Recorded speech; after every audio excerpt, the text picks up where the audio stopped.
Hello students, कैसे हैं आप। उम्मीद करता हूं कि आप अच्छे होंगे। आप लोगों का एक बार फिर से हीवेन क्लासेस में स्वागत है। आज हम लोग शुरू करेंगे कक्षा 11 प्रश्नावली 1.2। हाँ, प्रश्नावली 1.2 का तीसरा प्रश्न है। तीसरा प्रश्न क्या कहता है हम लोग देखते हैं यहाँ पर कि निम्न समुच्चयों में से प्रत्येक के लिए बताइए कि कौन परिमित है और कौन अपरिमित है। परिमित और अपरिमित हमने पिछले वीडियो में आप लोगों को समझा चुका हूं कि परिमित क्या होता है और अपरिमित क्या होता है। एक बार फिर से देख लीजिए परिमित और अपरिमित। परिमित समुच्चय वह होता है जिसका अंतिम अवयव दिया हुआ हो, और अपरिमित समुच्चय वह होता है जिसका अंतिम अवयव न दिया हो। अंतिम अवयव का मतलब कि परिमित समुच्चय में हम उसको गिन सकते हैं, लास्ट तक उसकी काउंटिंग हो सकती है, और अपरिमित समुच्चय में लास्ट तक उसकी काउंटिंग नहीं हो सकती है। पिछले वीडियो में हमने इसके बारे में बता चुका हूं। अब कुछ और उदाहरण के द्वारा हम इसको समझ सकते हैं। जैसे कि इसमें 5 क्वेश्चन दिया हुआ है, 1 2 3 4 5। पहला प्रश्न है एक्स अक्ष के समांतर रेखाओं का समुच्चय। मान लीजिए कि यह एक्स अक्ष है, यह एक्स अक्ष है और एक्स अक्ष के समांतर रेखा खींचना है। तो कह रहा है एक्स अक्ष के समांतर रेखाओं का समुच्चय क्या होगा। तो एक्स अक्ष के रेखा, तो हम देख रहे हैं इसके सामने एक और रेखा ऐसे खींच सकते हैं समांतर, इसके नीचे एक और खींच सकते हैं, इसके नीचे एक और खींच सकते हैं, इसको ऊपर भी खींच सकते हैं इसके समांतर रेखा, इसके ऊपर भी खींच सकते हैं, इसके ऊपर भी खींच सकते हैं। यानी कि जितना भी स्पेस है ऊपर हम बहुत सारा एक्स अक्ष के समांतर बहुत सारी लाइनें खींच सकते हैं। तो ये देख रहे हैं कि अनगिनत हो रहा है, इसको हम काउंट नहीं कर सकते लास्ट में कि कितना गिन सकते हैं। तो जिसको हम काउंट नहीं कर सकते हैं वह हो जाएगा अपरिमित समुच्चय। तो पूछ रहा है कि बताइए कि परिमित है और या अपरिमित है। तो यह हो जाएगा समुच्चय, हल हो जाएगा इसका कि परिमित अपरिमित समुच्चय है।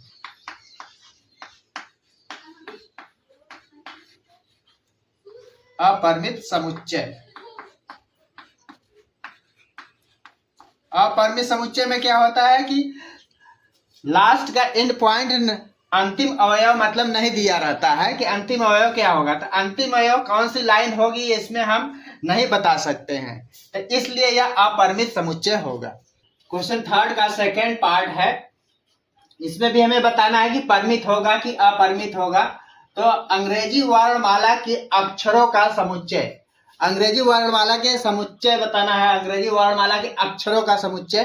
तो अक्षरों का समुच्चय हम देख रहे हैं इसमें केवल 26 लेटर ही होंगे, वह लास्ट में खत्म हो जाता है।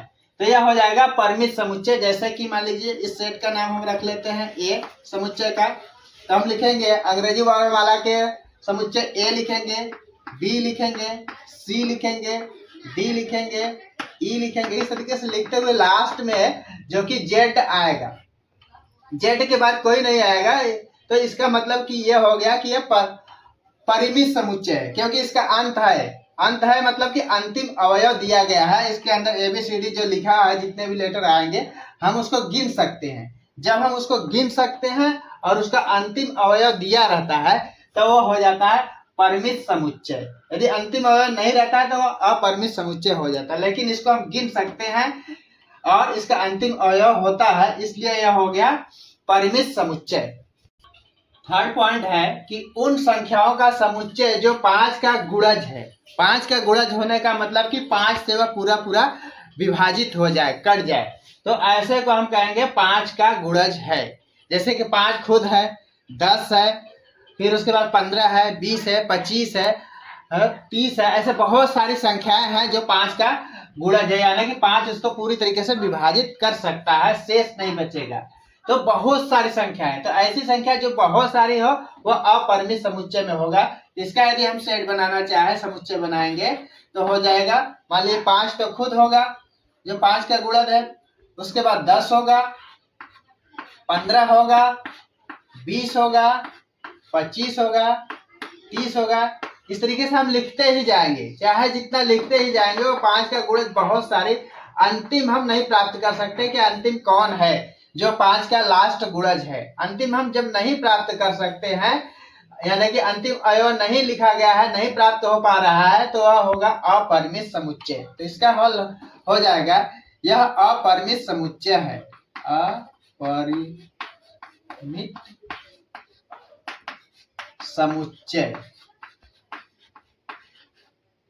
कारण यदि हम देना चाहते हैं तो कारण दे सकते हैं कि इसका अंतिम अवयव प्राप्त नहीं हो सकता है, इसलिए यह अपरिमित समुच्चय होगा। फोर्थ पार्ट है पृथ्वी पर रहने वाले जानवरों का समुच्चय।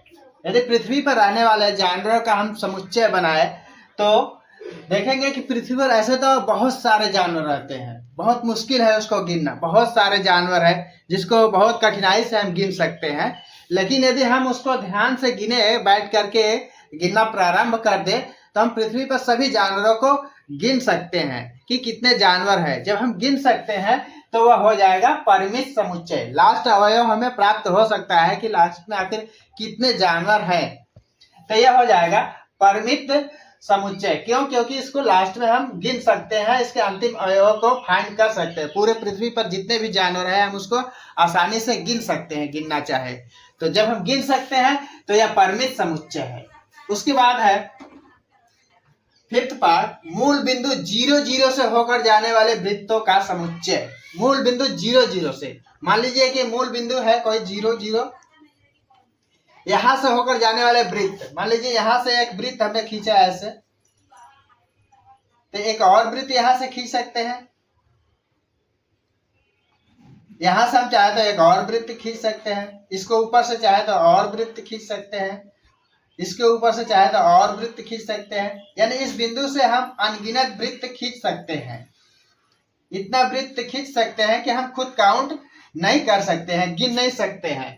तो इसके अंतिम अवयव को हम प्राप्त नहीं कर सकते, हम जितना चाहे उतना इसी के ऊपर से हम वृत्त खींच सकते हैं। अभी इतना छोटा, अभी मेरा मन किया तो और बड़ा खींच दिया, अभी मन किया तो इसी के ऊपर से और बड़ा खींच दिया, अभी मन किया तो इधर से और बड़ा खींच दिया, और बड़ा खींच दिया। यानी बहुत बड़ा वृत्त, हम अनगिनत वृत्त खींच सकते हैं। तो हम देख रहे हैं कि यहाँ पर इसके अंतिम अवयव कितना खींच सकते हैं, वृत्त कितना बना सकते हैं, हम फाइंड नहीं कर सकते, प्राप्त नहीं कर सकते कि मूल बिंदु से आखिर कितने वृत्त बनाया जा सकता है। तो हम उसके अंतिम अवयव को यानी अंतिम वृत्त को नहीं बता सकते हैं, गिन नहीं सकते हैं कि कितना वृत्त हो सकता है। तो यह हो जाएगा अपरिमित समुच्चय। तो यह हो जाएगा इसका अपरिमित समुच्चय।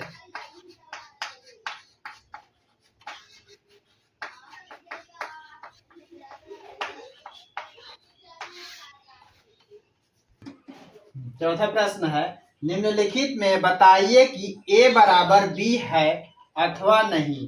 ये सेट दिया हुआ है a बराबर b, यानी कि समुच्चय a समुच्चय b के बराबर है कि नहीं। उसी तरीके से सेकंड पार्ट में भी है, बताना है कि समुच्चय a b के बराबर है कि नहीं। उसी तरीके से इसका थर्ड पार्ट भी है, फोर्थ पार्ट भी है, फोर्थ पार्ट तक है। तो पहले हम लोग फर्स्ट और सेकंड पढ़ते हैं।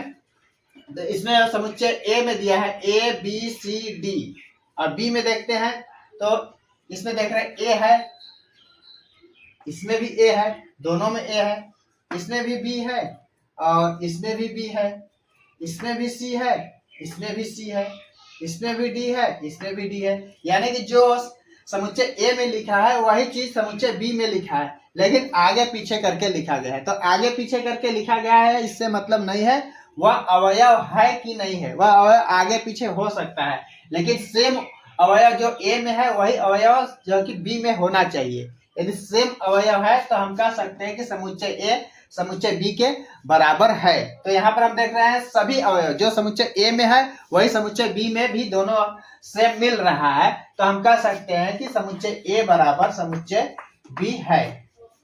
दूसरी तरीके से सेकेंड वाला देखते हैं। समुच्चय ए में क्या दिया है, 4 है, 8 है, 12 है, 16 है, और इसमें देखते हैं 4, तो 4 तो इसमें मिल रहा है, फिर 8 भी मिल रहा है, 16 भी मिल रहा है, 16 भी है, 4 8 12 लेकिन इसमें नहीं है। यदि एक भी नहीं मिल रहा है तो समुच्चय ए समुच्चय बी के बराबर नहीं होगा, यानी 12 इसमें नहीं है। तो सभी अवयव नहीं मिल रहा है, कुछ अवयव मिल रहा है, कोई एक अवयव भी यदि नहीं मिला तो समुच्चय ए समुच्चय बी के बराबर नहीं होगा। तो इसमें एक अवयव नहीं मिल रहा है तो हम लिख सकते हैं कि समुच्चय ए जो है कि समुच्चय बी के बराबर नहीं है। इस तरीके से काट कर लिखेंगे कि समुच्चय ए समुच्चय बी के बराबर।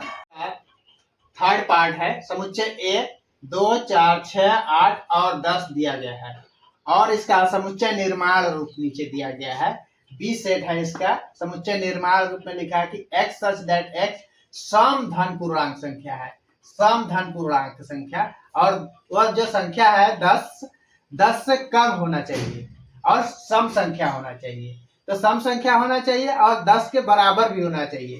तो 10 से कम संख्या हम शुरू से लिखना शुरू करते हैं बी सेट में। तो हम देखेंगे 2 होता है, ये भी 10 से कम है, 4 भी 10 से कम होता है, और 6 भी 10 से कम होता है, 8 भी 10 से कम होता है, और 10 के बराबर भी होना चाहिए। ऐसे लिख देने का मतलब, ऐसे लाइन कर देने का मतलब कि 10 तक, यानी 10 के बराबर तक होना चाहिए। अब हम मैच करेंगे, यह सेट बी है, तो अब हम इस सेट के इस समुच्चय से इस समुच्चय को मिलाएंगे। तो 2 इसमें दोनों में है, 4 भी दोनों में है, 6 भी है, 8 भी है, 10 भी है, यानी कि समुच्चय ए जो है समुच्चय बी से मिल रहा है। जब समुच्चय ए समुच्चय बी से मिल रहा है तो हम कह सकते हैं कि समुच्चय ए बराबर समुच्चय बी है।